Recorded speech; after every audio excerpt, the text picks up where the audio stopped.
कहानी की शुरुआत में हम रिग नाम के एक आदमी को देखते हैं जो अपने ट्रक से गाने सुनते हुए जा रहा होता है। दरअसल रिग अपने भाई लीन के साथ मिलकर सब्जियों की खेती करता है, जिसके लिए वो ऑर्गेनिक खाद लेकर जा रहा है। रास्ते में रिग को एक सफेद वैन दिखाई देती है जिसका एक्सीडेंट हो गया होता है, और जब रिग उस वैन के पास जाता है तो देखता है कि एक्सीडेंट में वैन के ड्राइवर की मौत हो गई है। अब ये सब देखकर वे एक बार तो डर जाता है और ना जाने क्यों ड्राइवर की डेड बॉडी को रिग अपने ट्रक में रखने लगता है। अब वो आखिर ऐसा क्यों करता है ये हमें कहानी में आगे पता चलेगा। अब रिग एक वैन को अपनी तरफ आता हुआ देखता है तो वह जल्दी से उस बॉडी को ट्रक में रखकर दरवाजा बंद कर देता है, लेकिन इस दौरान दरवाजे की वजह से ड्राइवर की अंगुलियां कट जाती है और रिग ड्राइवर की अंगुलियों को ट्रक में रखकर वहां से निकल जाता है। अब अगले सीन में हम सोफी और वीजली नाम के दो फ्रेंड्स को देखते हैं जो ट्रिप पर आए हैं, लेकिन रास्ते में गाड़ी खराब होने की वजह से ये दोनों पानी ढूंढ रहे होते हैं। गाँव के बाहर इन्हें कुछ लोगों की एक कब्र दिखाई देती है। दरअसल कुछ समय पहले गाँव में रहने वाले 6 लोग अचानक से कहीं गायब हो गए, जिनकी याद में गांव वालों ने ये कब्र बनाई होती है। सोफी वीजली को कहती है कि उसने इन लोगों के बारे में न्यूज़पेपर में पढ़ा था, लेकिन वीजली इन सब बातों पर विश्वास नहीं करता है और इन 6 लोगों के अचानक से गायब होने की बात का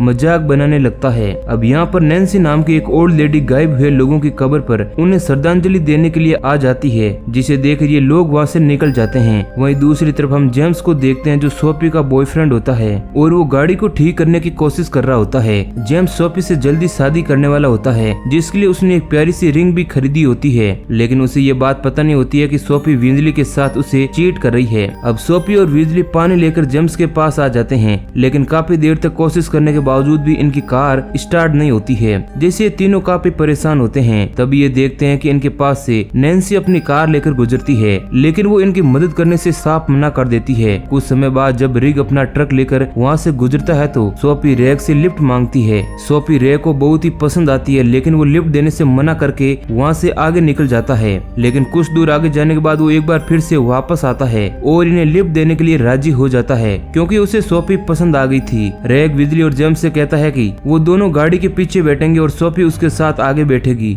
और साथ ही वो उनसे ये भी कहता है कि ट्रक के पीछे उसने कंगारुओं की डेड बॉडी रखी हुई है और वो गाड़ी के अंदर उस आदमी की डेड बॉडी को छुपाने लगता है। अब वीजली और जेम्स जब ट्रक में बैठने के लिए आते हैं तो वहाँ पर उस डेड बॉडी की कटी हुई अंगुलियां होती है, लेकिन जेम्स और वीजली अंगुलियों को नहीं देख पाते हैं और रेग उन्हें छुपा देता है। इसके बाद ये लोग ट्रक में बैठकर वहाँ से निकल जाते हैं। सोफी रेग के साथ ट्रक में आगे बैठी होती है और रेग तेज आवाज में ऑडियो सुन रहा होता है। सोफी जब रेग से इतनी तेज आवाज में ऑडियो सुनने का कारण पूछती है तो रेग सोफी को कहता है कि वो अपने भाई के साथ मिलकर फर्टिलाइजर यानी कि खाद बनाने की एक छोटी सी फैक्ट्री चलाता है और उन्होंने अपनी सेल बढ़ाने के लिए रेडियो पर एड दिया है और वो इसी के लिए रेडियो को सुन रहा है। अब रेग जब सोफी से पूछता है कि जेम्स और वीजली में से उसका बॉयफ्रेंड कौन है तो सोफी कहती है कि वो दोनों को ही पसंद करती है और अब उसे रेग भी अच्छा लगने लगता है। सोफी रेग के साथ फ्लर्ट करना शुरू कर देती है क्योंकि सोफी एक कैरेक्टरलेस लड़की होती है, लेकिन रेग सोफी की बातों पर ज्यादा ध्यान नहीं देता है। वहीं दूसरी तरफ ट्रक में पीछे वीजली जेम्स को ड्रग ऑफर करता है, लेकिन जेम्स उसे लेने से मना कर देता है, जिसके बाद वीजली खुद उसे ले लेता है। कुछ समय बाद उन्हें ट्रक में छुपाई गई बॉडी के बारे में पता चल जाता है,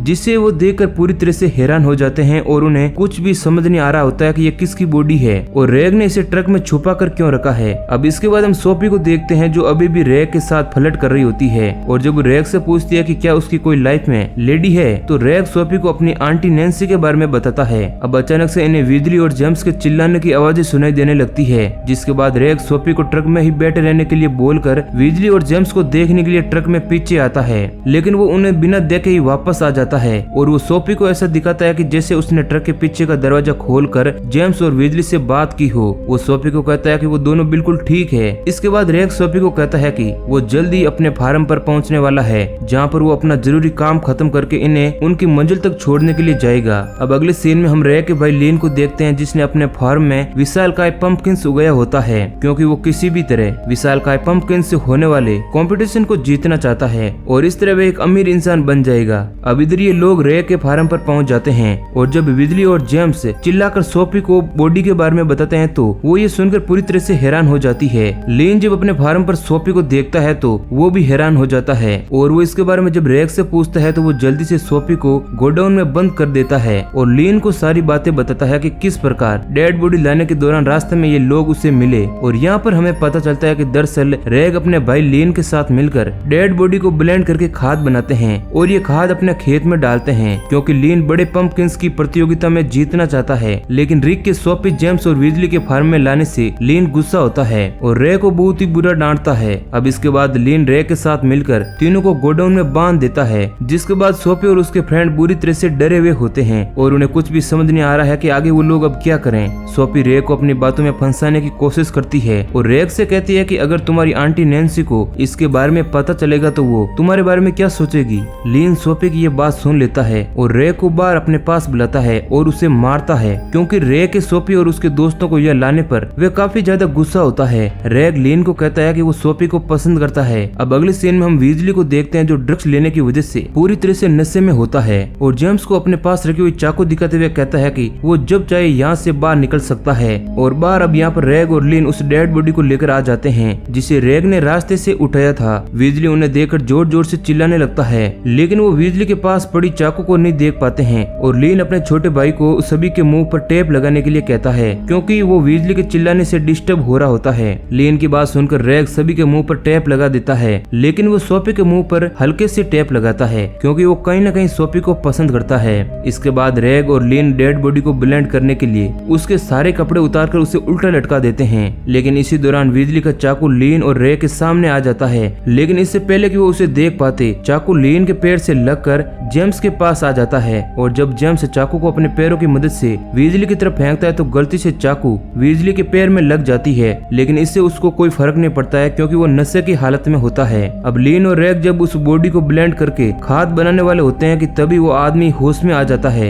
यह हमें पता चलता है कि वो अभी भी जिंदा होता है। अब ये देखकर रेग अपने भाई लिन को उस आदमी को छोड़ने के लिए कहता है, लेकिन लिन रेग की बात नहीं मानता है और उस आदमी को जिंदा ही ब्लेंड कर देता है, क्योंकि वो किसी भी तरह से इंसानी बॉडी से बनी खाद को अपने सब्जियों के खेत में डालकर उस कंपटीशन को जीतना चाहता है। अब लिन को खाद बनाने के लिए एक और डेड बॉडी की जरूरत होती है, जिसके लिए वो सोफी को चेक करने लगता है, लेकिन रेग लिन को ऐसा करने से मना करता है और उसे समझाता है कि क्यों न वो पहले जेम्स को ब्लेंड करके खाद बनाए। अब लिन यहाँ पर रेग की बात मान लेता है, जिसके बाद ये जेम्स को ब्लेंड करने के लिए उसे बांध कर लटका देते हैं, लेकिन इसी मौके का फायदा उठाकर वीजली चाकू की मदद से अपनी रस्सियां खोलकर रेग की ट्रक लेकर वहाँ से भाग जाता है। हालांकि रेग उसे रोकने की पूरी कोशिश करता है, लेकिन इसका कोई भी फायदा नहीं होता है। लिन ये सब देखकर दुखी होता है और रेग को इसके लिए डांटता है, जिसके बाद वो अपनी कार में बैठकर वीजली को पकड़ने के लिए निकल पड़ता है। अब रेग जब वापस से गोडाउन में आता है तो सोफी इशारे से रेग को अपने मुंह पर लगी टेप को हटाने के लिए कहती है और जब रेग सोफी की बात मानकर टेप हटा देता है तो सोफी रेग को अपनी मीठी मीठी बातों में फंसाने की कोशिश करने लगती है,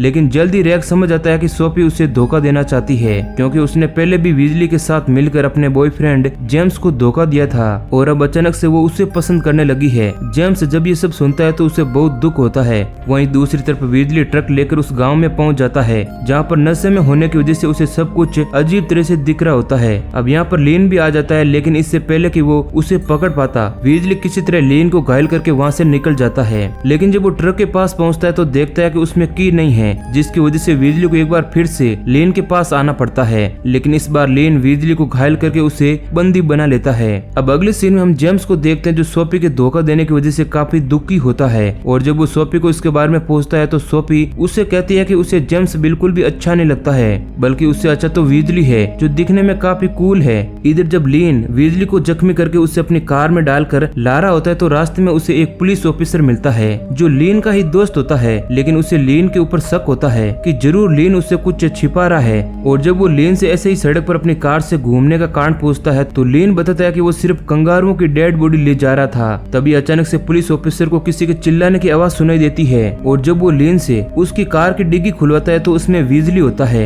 वीजली की हालत देखकर पुलिस ऑफिसर उसे समझाता है कि वो उसे बचा लेगा, लेकिन वो गलत होता है क्योंकि लिन पुलिस ऑफिसर को शूट करके उसे वहीं पर मार गिराता है। अगले सीन में हम रे को देखते हैं जो सोफी से अपने मिसबिहेव के लिए माफी मांगता है और सोफी को विश्वास दिलाता है कि वो चिंता ना करें, वो कैसे भी करके उसे अपने भाई लिन से बचा लेगा। इधर लिन जब बिजली को लेकर वापस आता है तो देखता है कि जिस पंपकिन को उसने इंसानी खाद से बड़ा किया होता है वो टूट गया है, जिसके बाद लिन बहुत ही गुस्से में आ जाता है तभी वहाँ पर रैग आ जाता है जो लीन से कहता है कि उसी ने पंपकिन तोड़े हैं, जिस बात पर गुस्सा होकर लीन रैग को बहुत ही बुरी तरह से मारता है और कार के पास आकर उसे कार की डिग्गी खोलने के लिए कहता है। लीन के कहने पर रैग जैसे ही कार की डिग्गी खोलता है, बिजली गन से लीन और रैग के ऊपर फायरिंग करना शुरू कर देता है, क्योंकि उसने पुलिस ऑफिसर की गन अपने पास रख ली थी। इस फायरिंग में एक गोली रैग के हाथ पर लग जाती है। तभी ये देखते हैं कि उनकी आंटी नैन्सी उन्हीं की तरफ आ रही होती है, जिसकी वजह से लीन रैग को जबरदस्ती बिजली के साथ कार की डिग्गी में बंद कर देता है, ताकि आंटी नैन्सी को इसके बारे में कुछ भी पता न चले।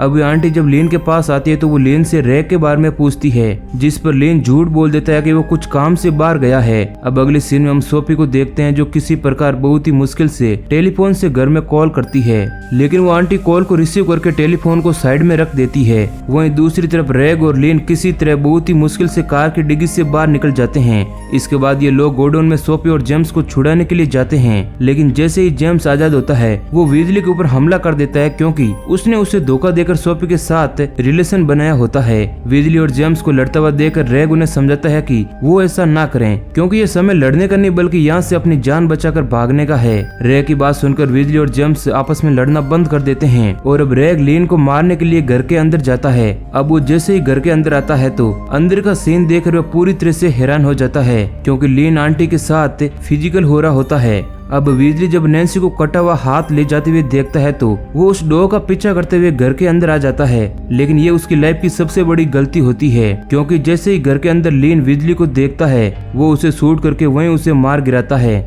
अब रैग जब लीन से पूछता है कि वो आंटी नैन्सी के साथ क्या कर रहा था, तो लीन कोई भी जवाब नहीं देता है और अब इन दोनों के बीच आर्ग्यूमेंट्स होना शुरू हो जाता है। आंटी नैन्सी उन्हें छुड़ाने की कोशिश भी करती है, लेकिन इसका उससे कोई फायदा नहीं होता है और लीन आंटी नैन्सी को शूट करके वहीं मार गिराता है। और इससे पहले कि वो रैग को मारता, रैग किसी तरह बहुत ही मुश्किल से लीन को नीचे गिराकर वहाँ से भागने लगता है। अब रैग जब भागते हुए गोडाउन में आता है तो देखता है कि वहाँ पर सोफी और जेम्स नहीं होते हैं और अगले पर लीन रैग के ऊपर हमला करके उसे बेहोश कर देता है। रैग को जब होश आता है तो वो खुद को उल्टा लटका हुआ पाता है, क्योंकि अब लीन रैग को ही ब्लेंड करके उसकी खाद बनाना चाहता है। रैग ये सब देखकर लीन से कहता है कि आखिर वो उसके साथ ऐसा कैसे कर सकता है। इस पर लीन रैग से कहता है कि वो कंपटीशन जीतने के लिए कुछ भी कर सकता है और किसी भी हद तक जा सकता है। अब इससे पहले कि लीन रैग को ब्लेंड कर पाता, वहाँ पर सोफी आ जाती है जो उस पर गन तान देती है। लीन ये देखकर डर जाता है और इसी मौके का फायदा उठाकर रैग पीछे से लीन को धक्का देकर ब्लेंड मशीन में गिरा देता है,